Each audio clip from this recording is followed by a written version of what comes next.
mengapa Aceh ini bisa menjadi negeri yang islami? Orang tidak terkejut. Saya sampai ke Darul Hadis Maroko, saya lihat perpustakaan, ada buku 2 jilid, tebalnya 2 kali Quran, tak menyamakan. Judulnya Rihlah Ibnu Battutah, Explorer Petualangan Ibnu Battutah. Ibnu Battutah dari Maroko naik perahu layar sampai ke Makkah. Di Makkah dia tawaf, sa'i dan umrah.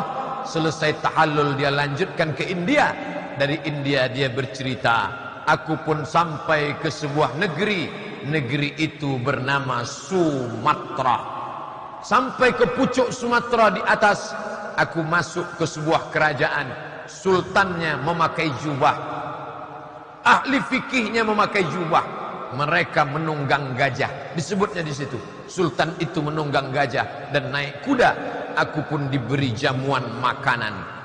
Ibnu Battutah 7 abad yang lalu sudah sampai ke Aceh, bercerita tentang kerajaan Islam Aceh Samudra Pasai, kerajaan Islam tertua di Nusantara.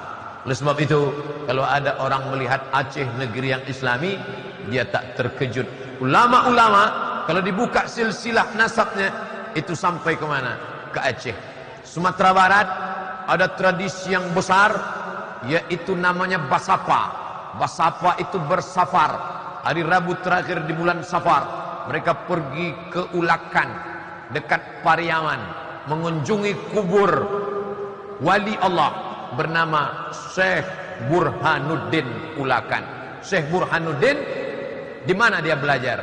Syekh Burhanuddin mengambil tarekat Sattariyah dari gurunya bernama Syekh Abdul Rauf As-Singkili.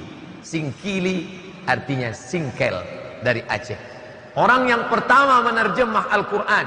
Al-Quran bahasa Arab, tak paham orang bahasa Arab, diterjemah Terjuman Al-Mustafid fi Ma'anil Quranil Majid. Quran Arab yang pertama diterjemah ke bahasa Melayu. Penterjemahnya adalah Syekh Abdul Rauf As-Singkili. Syekh Abdul Rauf Singkel punya murid. Muridnya yang satu pergi ke Sumatera Barat, itulah dia Syekh Burhanuddin Ulakan. Yang satu lagi pergi ke Jawa Barat, menjadi pengembang Islam di Jawa Barat. Itulah dia Syekh Abdul Muhi. Syekh Abdul Muhi mengembangkan Islam di Jawa Barat, mengambil dari Syekh Abdul Rauf Singkili. Yang satu lagi pergi ke Sulawesi, dia adalah Syekh Yusuf Al-Makassari Tajul Khalwati. Itu pun 3 silsilah nasab. Syekh Yusuf Al-Makassari, Syekh Abdul Rauf As-Singkili, Syekh Abdul Muhi Pamijahan, Syekh Burhanuddin Ulakan, semuanya mengambil dari Syekh Abdul Rauf As-Singkili. Saya melihat buku emak saya kecil, Perukunan Melayu. Bapak Ibu yang sudah agak tua, umur 60-70, belajar sholatnya dari mana? Perukunan Melayu. Perukunan Melayu itu adalah ringkasan dari kitab Sabilal Muqtadin, kitab fikih yang ditulis ulama dari Kalimantan Selatan, namanya Syekh Muhammad Arsyad Al-Banjari. Al-Banjari orang Banjar, As-Singkili orang Singkel. Ada namanya ulama Syekh Muhammad Arsyad Al-Banjari, menulis kitab fikih namanya Sabilal Muqtadin. Sabilal Muqtadin, orang Banjar Kalimantan Selatan sangat cinta kepada Syekh Muhammad Arsyad Al-Banjari, maka dibangun satu masjid besar. Nama masjid itu Masjid Sabilal Muqtadin. Tapi banyak orang keliru.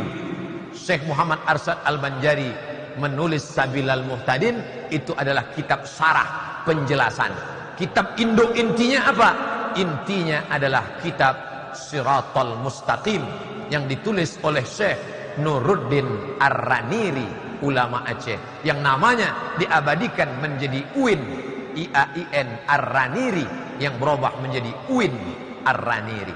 Maka berbicara Islam adalah berbicara Aceh, dan Aceh adalah Islam, simbol kejayaan Islam.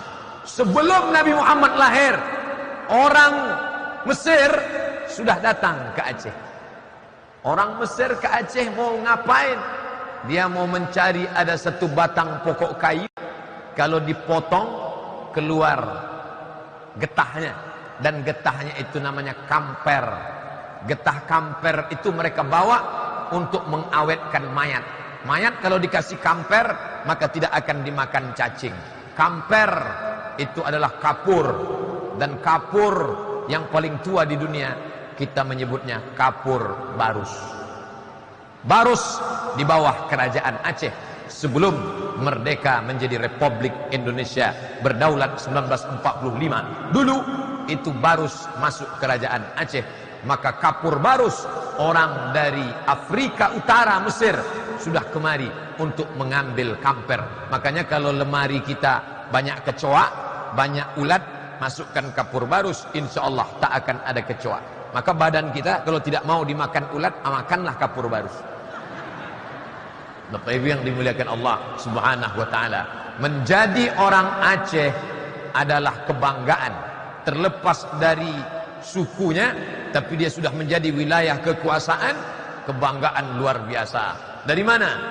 Dari provinsi Nangrok Aceh Darussalam, yang punya khazanah keilmuan dalam bidang tasawuf, dalam bidang fikih, dalam bidang hadis.